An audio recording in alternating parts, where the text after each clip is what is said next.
Yellow September sunlight.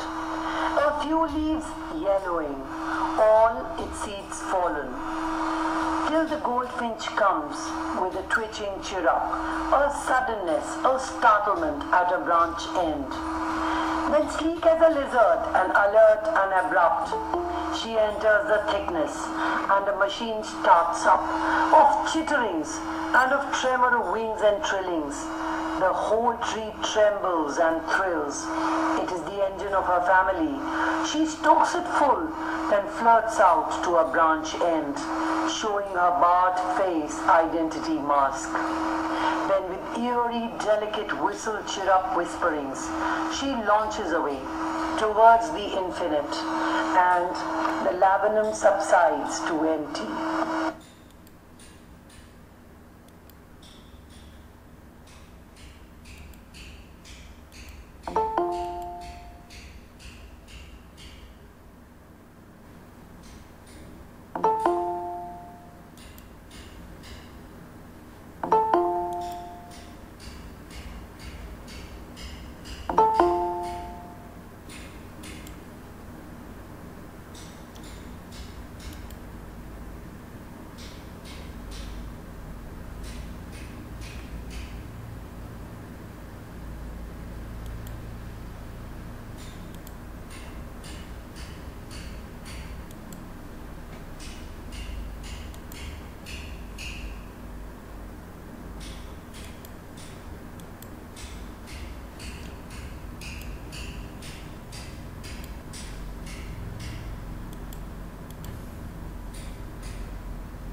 The next lesson that we are going to take is the Luburnum top. The Luburnum top, already you have listened to the poem. It's a very short poem. There are two characters in this poem. One is Luburnum tree, another one is a goldfinch. The poem has been written by Ted Hacks. This is the goldfinch. You can see goldfinch, the young ones. Written by Ted Hacks. The laburnum, a small European tree which has hanging clusters of yellow flowers, followed by the slender pods containing poisonous seeds. The hard timber is sometimes used as the ebony substitute. We can see the slender pods containing poisonous seeds. This one, you cannot eat this one. If you take it, is poisonous. This is the tree, laburnum. Now coming to the poem, the Laburnum top is a very powerful poem in which the laburnum symbolizes the hardships in life. In our life, we have to face several hardships, difficulties, the obstacles. The laburnum tree is actually symbolizing these hardships that human beings face in their life. The poem describes the laburnum tree whose seeds have not only fallen but also the leaves have turned yellow. You see, during the autumn season, the speciality that we see in the nature is that the laburnum tree's leaves are turning into yellow color. The autumn season is actually, in literature, it is compared to the old age, the falling of the hair for a human being. And a tree is concerned that leaves will turn into yellow, and after autumn season we know that the winter comes and the leaves will fall down. It is an afternoon in September and the tree top is silent. So when this poem is starting, the laburnum top, it is a time mentioned here is afternoon. The month mentioned in the poem is September. The color mentioned is yellow. So the leaves are turning into yellow. It is a September month. September, October, autumn season. And the tree top is silent. On top of the tree is silent until a goldfinch comes. So the tree remains silent until the arrival of the goldfinch. I told you that in this poem there are two characters are there. One is a goldfinch, is a bird. I had shown the picture to you, and the laburnum tree. The laburnum tree in our area, it is known as kanikonna. I believe that you know what is kanikonna. During the Vishu time and all that, we are using that flowers. Vishukaniyayattokke ഉപയോഗിക്കുന്നതാണ്. But in European countries also this tree is there. There are three varieties of this particular laburnum is there, and one particular type is available in Kerala also, that we call it kanikonna. And goldfinch, nammal manjakli ennu parayum, but then the goldfinch which is described in this particular poem is something different from what we find over here. As soon as the goldfinch appears, there is a sudden strong tremor in the tree. So we told that when the poem is opening, the time is evening time, the month is September, the tree top is silent. But the silence of the nature, silence of the tree is actually broken by the arrival of the goldfinch. When the goldfinch comes, suddenly the tree becomes active, started moving. There are noises of twitching of wings and chirping in bird language.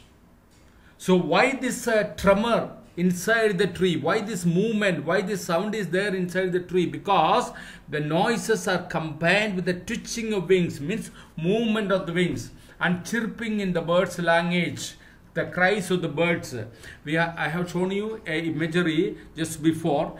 The mother bird, when it comes with the food, the young ones sitting in the nest, they are opening their mouth. They would be receiving the mother with a different kind of chirping sounds, and they would be just moving their wings also along with the mother. So combined with all this, we find that the tree is becoming active. The whole tree trembles. The complete tree starts moving, trembling, varakkan thodangi. In the engine of the bird's family has appeared that is the mother goldfinch has brought food for her babies. What is the engine of the family? Engine of the family is the mother birds. That means the goldfinch family, young ones, the mother. So all of them started moving just like an engine. A mission working in the madri, they started becoming active because the mother bird has brought food for the babies. When a mother bird brings food for the babies, because the early morning the bird leaves the nest, goes around and collect the food, and coming back to the nest in the afternoon or in the evening, we find that the young ones would be very happy. The movement of the goldfinch is like the lizard. Now the poet has used here a simile, a comparison, in order to describe the movement of the goldfinch.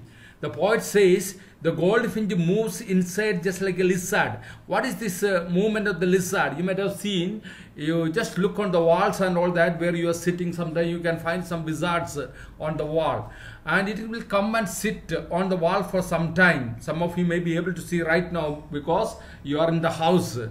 You see, it comes and sits there, and then suddenly it moves. So the movement of the lizard is sleek and smooth, spontaneous. So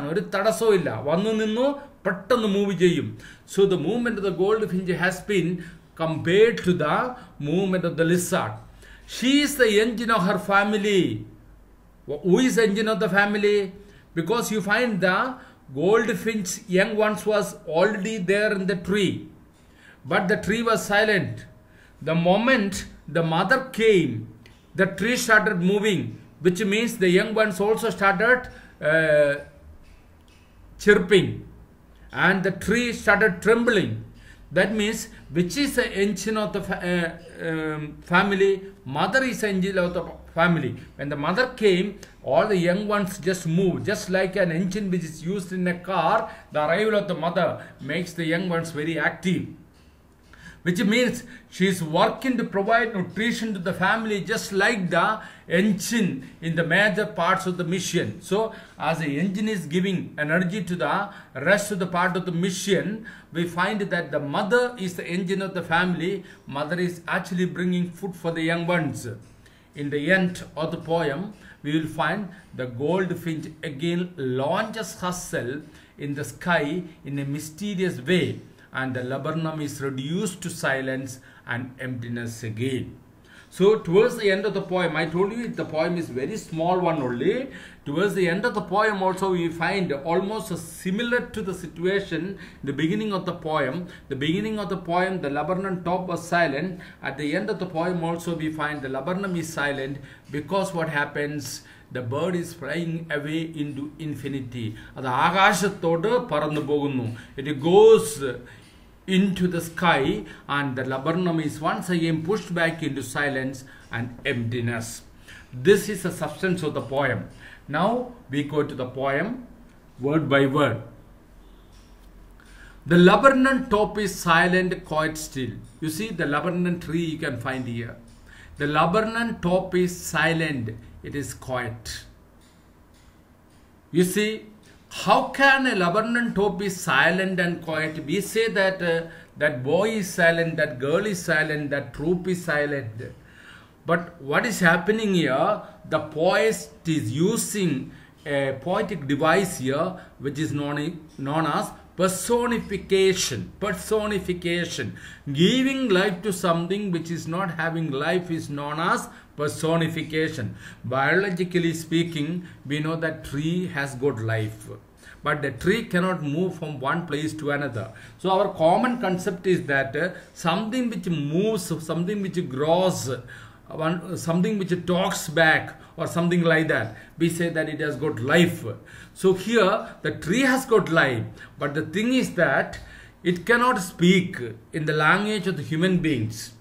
It may speak when the wind comes, the branches will move and it makes sound. That is a different thing. But the language in which we can understand probably, the tree cannot talk. So that is why when the poet says that laburnum top is silent, quiet, still, the poet is using a device in the first line of the poem itself, and that device is a personification. Note it down, personification. Personification means giving life to lifeless things.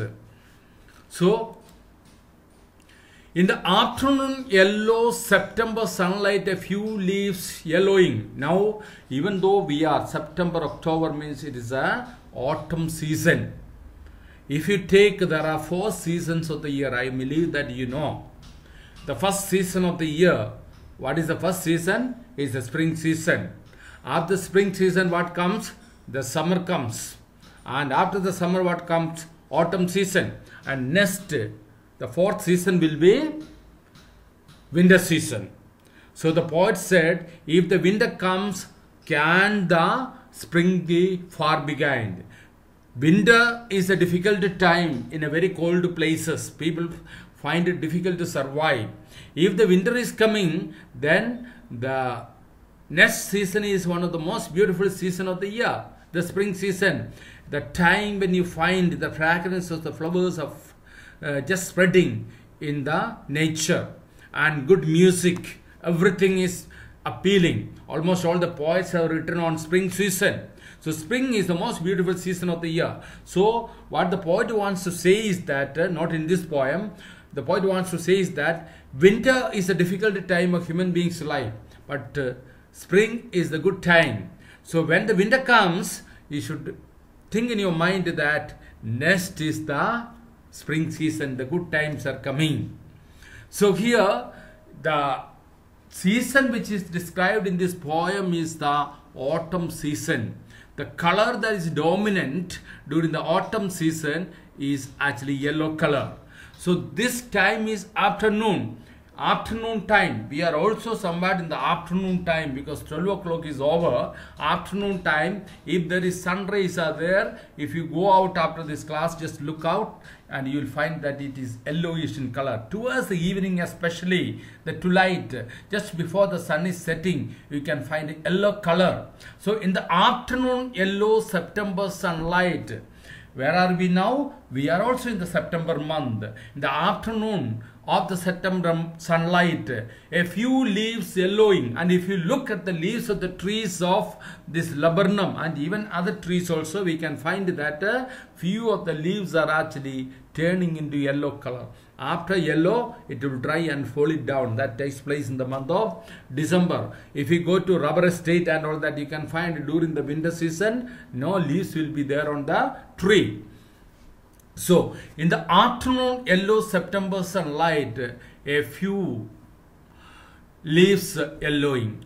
You see this line, September sunlight. This is another poetic device. It is an example of alliteration. I believe that is, you know what is alliteration. Alliteration is the appearance of the same consonant sound in the nearby words.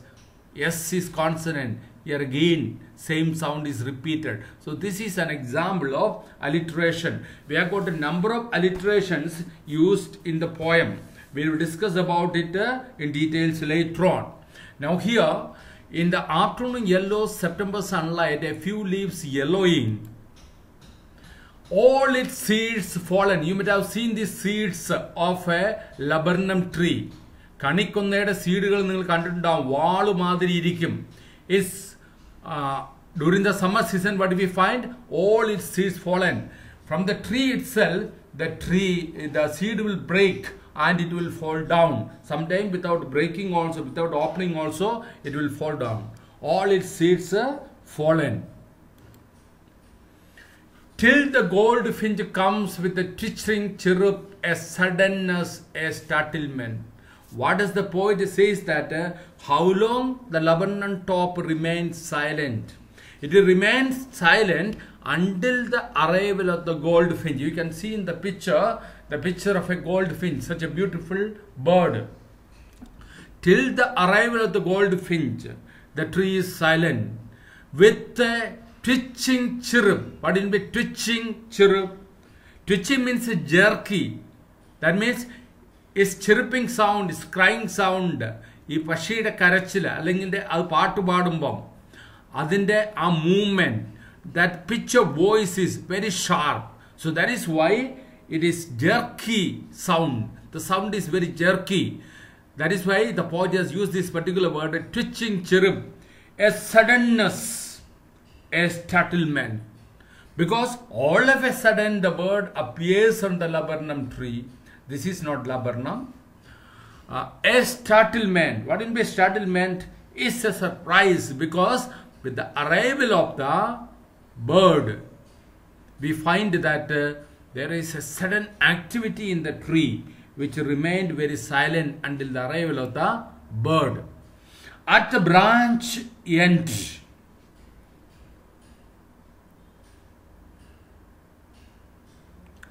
where is the movement that is noticed at the branch end?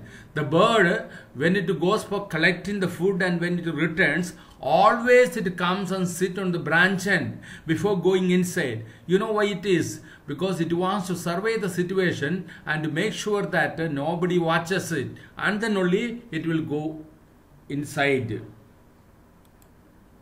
So after sitting there, when it goes inside, how does it move? Then sleek as a lizard and alert and abrupt. Then sleek as a lizard. The smooth movement of the bird has been described here. Lizard, you know what is a lizard. Then sleek. What is sleek? A smooth movement of a lizard. So here there is another poetic device which is used here, that is a simile. Comparison of two things with the help of as or like, that is simile.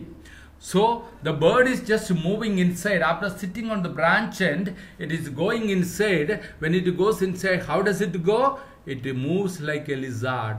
How? Sleek. Alert and abrupt. What will be alert and abrupt? Very attentive. The bird is going inside abrupt, very fast. Very attentively, very carefully it goes inside. I told you it will survey the situation and make sure that there is no danger nearby.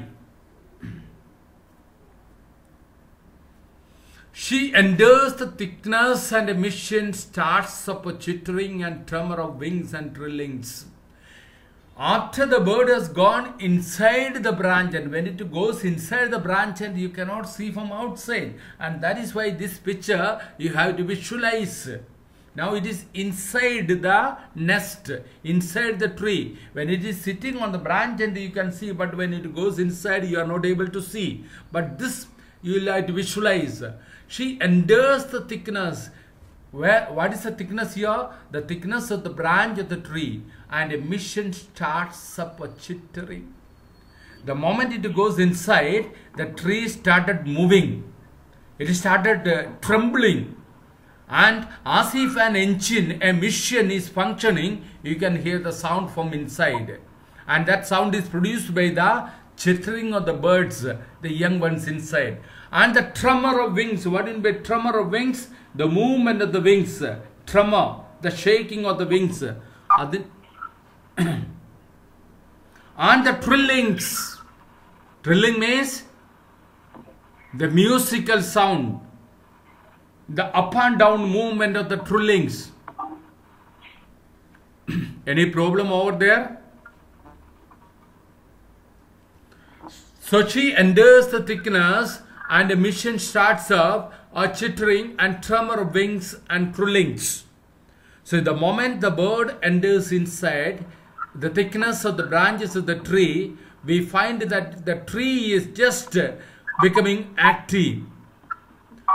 And that activeness of the tree is actually due to the chittering of the birds and the movement of the wings of the birds, and also the trilling, the musical sound of the birds' songs.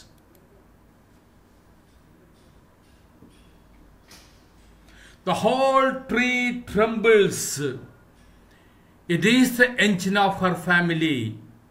You see, the whole tree trembles. When the bird enters inside, the tree is appearing like this. And what you find is the total tree is trembling. Trembling means shivering. It is the engine of her family. What is the engine of the family? Mother bird is the engine of the family. Why mother bird is the engine of the family? The moment the engine is just switched on, you find a vehicle is moving. Likewise, when the mother enters the thickness of the tree, we find the tree started trembling. The sound of the wings movement and also the sound of the chittering also comes out. So that is why the whole tree trembles, shivering, or it is trembling. And thrills, the thrilling, what will be excited movement on, because of the sounds and the movement of the birds. You find not only the bird, the young ones inside are thrilled by the arrival of the mother, even the tree is also thrilled, because the silent tree has been made active by the arrival of the mother bird. She strokes it full, then flirts out to the branch. And so after she goes inside, she strokes it full. She strokes it full. Means she sings it full. She hits it full. Then flirts out to the branch. And means after she has gone inside, gives the food that is collected by the mother into the mouth of the young ones. And once again, she will fly back into the branch end. So if you notice the movement of this goldfinch, when it collects food and gives to the young one, it will come and sit on the branch end. Then suddenly it will go inside. After going inside, the tree becomes very active with the movement of the birds' wings and also chittering along with the young ones. And then giving the food to the young ones, again it will come and sit on the branch end. Again it will survive. And after that, when it comes and sit on the branch end, then only you will know what happens. Because the bird, while going inside, if you have noticed, when you come near to a Luburnum tree, what do you find? You find that the tree is trembling. You hear some sound from inside and you do not know from where the sound is coming out. So the people who are staying outside, they will be able to identify the source of the sound produced only when the bird comes and sits on the branch end. And when it comes and sits on the branch end, while returning, showing her barred face identity mask. There are two things are there. in order to cover this bird. One is the branches of the trees have just served as a mask for the bird, so that the bird is not recognized. And another thing, you can see this shape or this color which is on the face of this bird, which is actually serving as a mask, which will be identification for this goldfinch. When you see this kind of mask, you know that is a goldfinch. So when it returns to the branch end and sitting on the branch end, we understand that this is goldfinch. This goldfinch only has made sound from inside. That means while coming outside and when it is sitting on the branch end, it discloses its identity. How do you recognize this bird? Because of this mask on the face. The design on the face, which serves as a mask, it turns as an identification. Then with airy, delicate whistle, chirp, whispering, she launches away towards the infinite. So after sitting there on the branch and while returning, then if you observe, what does this bird do? Then with airy, strange, very strange, airy, strange, delicate, very sophisticated, very soft, whistle, chirp, whistling madriyalla, chirping sound, whispering, rahasyamai, ochcha, she launches away, she flies away towards the infinite. Infinite means agashattilekku. It goes into the heaven. It goes into infinity. So the bird comes and sits on the branch end and then flies away into infinity. So here you can find the combination of the words which are used here. Whistle, chirp, whispering. Whistle, chirp, whispering. You see, delicate, whistle, chirp, whispering. These sound words have been coined in such a way that it is producing a very musical effect. Delicate, strange, whistle, chirp, whispering.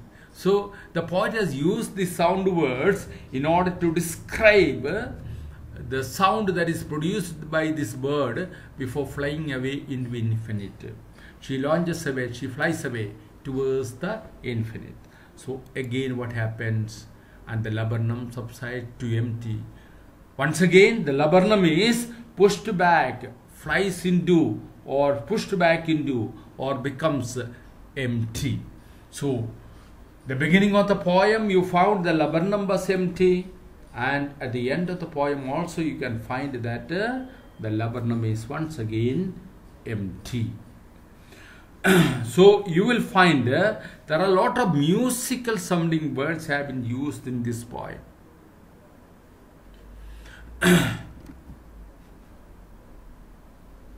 1 minute.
കഴിഞ്ഞാണോ?